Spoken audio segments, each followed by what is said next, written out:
Nah Kak, benar nggak sih di Arab itu gajinya cuma 12 juta hingga 13 juta per bulan? Kalau iya, berarti jauh lebih besar di Kuwait ya. Nah, kalau kita membahas soal gaji ya guys, soal gaji itu tergantung PT atau agensi yang mencari lowongan kerjanya, satu.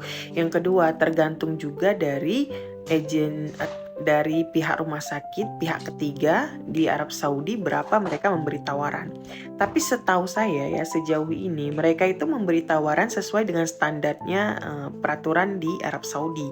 Tetapi terkadang itu ada, mohon maaf nih, mohon maaf sekali ya, karena memang ini realita, itu ada permainan di agensinya. Jadi mereka itu agak lebih sedikit banyaknya mengambil banyak potongan. Makanya kita harus pintar-pintar memilih agensi yang memang transparan kalau bisa. Itu satu.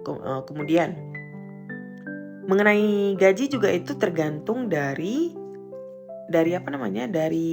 ijazah ya. Kalau ijazah D3 itu bisa saja 12 hingga 13 juta. Tapi kalau untuk tahun 2026 12 hingga 13 juta itu sangat sedikit dan itu tidak mungkin. Karena kenapa?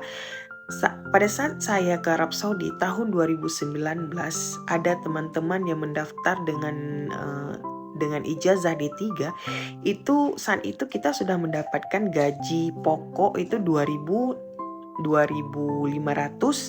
kemudian 2.500, kemudian 300 untuk food allowance. Jadi digabung mendapatnya itu 2.800 per bulan. Nah, ditambah lagi ada overtime-nya. Jadi kalau udah sama overtime itu kayak lembur. Nah, kalau lembur ada overtime-nya maka kita bisa dapat 3.000, 3.200, 3.500 kan lumayan ya. Jadi kalau 3.500 itu kalau di Indonesia kan uangnya 15 juta udah dapet gitu. Jadi dan saat itu waktu saya masih tahun 2019 itu kursnya itu masih rendah gitu. Jadi dulu aja udah segitu, masa iya sekarang masih segitu.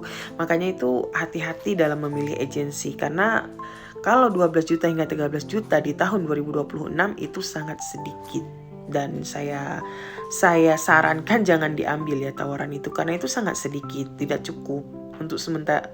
Bukan soal cukup nggak cukup ya, itu tergantung lagi ke pribadi. Tapi kalau untuk mau secara transparansi 12 hingga 13 juta itu kecil, apalagi di tahun 2026. Maka dari itu pilih-pilih agensi yang memang transparan, yang tidak banyak makan lah ya, jadi nggak banyak potongan. Jadi mereka tuh jujurly ngasih kita itu sesuai. Jadi saran-saran begitu, oke? Cari tahu dulu, jangan tergiur, jangan mudah tergiur gitu ya.